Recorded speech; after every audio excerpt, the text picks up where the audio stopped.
Why are men increasingly unwilling to pay bride prices nowadays? There are many factors behind this trend, but let's focus on two key reasons from a broader societal perspective. First, women are now much more likely to initiate divorce, and the stigma surrounding divorce has diminished significantly. Many men feel that marriage no longer guarantees stability or permanence, and that divorce has become almost inevitable. This perception discourages men from heavily investing in their marriages, including paying high bride prices. Not only do they avoid bride prices, but they also tend to cut other relationship-related expenses whenever possible. This societal shift, where divorce is common and often initiated by women, creates a sense of insecurity for men. If they believe that marriage will likely lead to divorce, they start to question the value of marriage itself, let alone the need to pay a bride price. Some men even view marriage as an unnecessary risk. As divorce becomes normalized, many men adopt a passive attitude, thinking, no matter how much effort I put into the marriage, the outcome is largely out of my control, so why bother? This mindset leads to avoidance and inaction.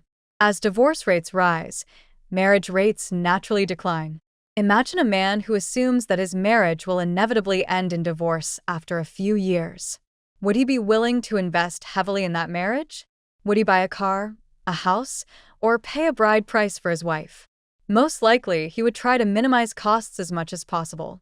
Even if the woman is sincere and committed, the man might hold back emotionally and financially because he views divorce as an unavoidable outcome. Increasingly, men prioritize casual relationships over serious commitments. Some men even approach relationships with suspicion, and women can sense this distrust. Over time, the woman may grow disappointed, eventually initiating divorce herself. The man, in turn, might think, good thing I didn't pay a bride price, otherwise, I'd be in an even worse position now. In this scenario, neither party is necessarily at fault, but the prevailing societal norms erode trust between men and women. Even when a woman is genuinely committed to a relationship, the likelihood of divorce casts a shadow over the marriage. When divorce becomes a societal norm, not only do fewer people marry, but many of those who do eventually separate. This creates a ripple effect. Men grow increasingly disheartened and less motivated to marry, while women who want to marry face a shrinking pool of willing partners. To adapt, women may feel pressured to lower their expectations, waive bride prices, or compromise on other conditions.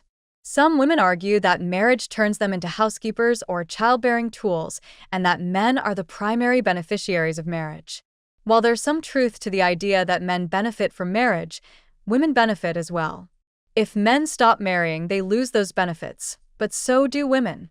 For example, if a man avoids marriage but still cohabits and has children without taking responsibility, what options are left for women? Marriage provides women, especially those with fewer financial resources, with a stable environment for raising children. For economically independent women, marriage may not seem essential, but for women from lower-income backgrounds, it's often critical. Without marriage, many women cannot provide their children with a stable life on their own. Therefore, if divorce rates remain high, it is ultimately lower-income women who will suffer the most. The second reason is the rising cost of bride prices. In some regions, families demand sums as high as 500,000 yuan. However, consider this. In China, many people earn less than 5,000 yuan per month. In fact, only around 10% of the population, roughly 140 million people, earn more than 10,000 yuan a month. This means the vast majority of households cannot afford such high bride prices. For many men, it's not a matter of being unwilling to pay, they simply can't afford it. For families with modest incomes, raising 500,000 yuan is nearly impossible. Combine this financial strain with the earlier point about rising divorce rates, and men are understandably hesitant to take on such a significant financial burden. After all, what happens if the marriage ends in divorce after a few years? The man is left thinking, what about the bride price I paid? In conclusion, the combination of rising divorce rates and exorbitant bride prices is making men increasingly reluctant to pay bride prices or even consider marriage altogether. These issues are deeply interconnected and reflect a broader societal shift that affects how men and women view marriage and its traditional practices. If these trends continue, the challenges faced by both men and women in navigating relationships and family life will only grow more pronounced. Men are increasingly hesitant to pay a bride price. Why? Because spending hundreds of thousands on it raises a fundamental question. What does that money even guarantee? Under the influence of feminism and sexual liberation, it doesn't ensure loyalty, doesn't guarantee she'll act as a devoted wife and mother, and doesn't even assure that any child born will be yours. It doesn't prevent her from having an affair or protect you from potential false accusations of rape. Most importantly, if the marriage ends in divorce, not only is it almost impossible to recover the bride price, but men often lose half their assets and income. Even without a wedding, you can be scammed. The bride can simply refuse to marry, and getting your money back remains a legal and emotional nightmare. Take Mr. Wei from Shandong, for example. He found himself in such a predicament recently. When he got engaged, he handed over 340,000 renminbi as a bride price, 55,000 renminbi worth of gold and silver jewelry, and bought an 8,700 renminbi phone for the bride. When the wedding plans advanced, the bride demanded he pay an additional 200,000 renminbi to buy a car outright, threatening to cancel the wedding otherwise. Realizing this was a bottomless pit, Mr. Wei called off the wedding. However, even though the wedding never happened, the bride refused to return the bride price. Mr. Wei was devastated. With his mother sick, he had already emptied the family's savings and borrowed money from friends to cover the expenses. Losing the bride price meant his life became unbearable. Left with no choice, he took the bride to court. But even then, things didn't improve. Why? The bride claimed she had already spent the money. She admitted using the funds for her family, effectively making a profit off the engagement. Meanwhile, Mr. Wei never even had a wedding, and the money was gone. After court mediation, the bride was ordered to return 300,000 renminbi in installments over 3 years, along with the gold and silver jewelry. But let's be honest, debtors hold all the cards. Mr. Wei paid the bride price in one lump sum, yet she was allowed to repay it in leisurely installments over 3 years. To make matters worse, she ignored the court's ruling entirely. The first installment was due on May 1st, but by May 9th, she hadn't paid a single cent and even blocked Mr. Wei's contact. With no other option, Mr. Wei had to apply for court-enforced execution. When confronted by the media, the bride denied refusing to return the money, claiming she never said such a thing. She even accused Mr. Wei of online harassment, saying the public criticism had caused her severe psychological stress. Based on my experience, her next move will likely involve claiming depression.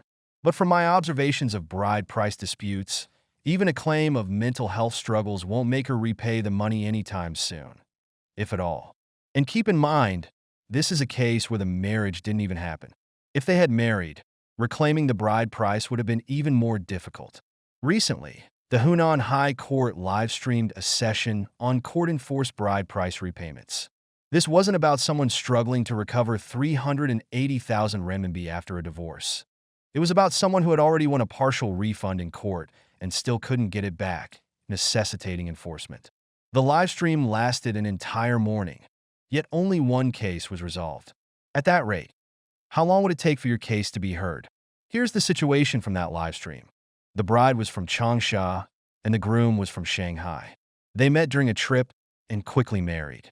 The groom handed over more than 200,000 renminbi as a bride price, bought luxury goods for her, and spent over 300,000 renminbi in total.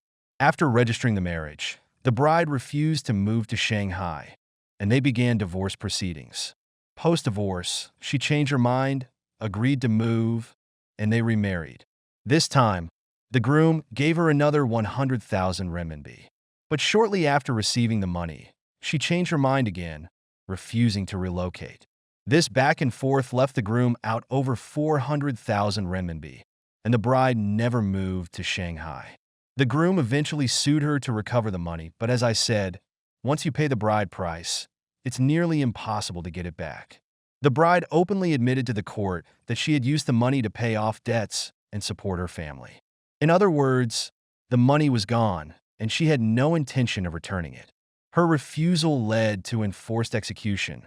But what can you enforce when someone is broke? You can detain her briefly as a scare tactic, but ultimately, she'll be released to work and repay the debt. With her earning potential, it might take decades to repay 400,000 renminbi. So, once again, the lesson is clear. Those who own money call the shots, and those who pay the bride price are left as the ultimate fools.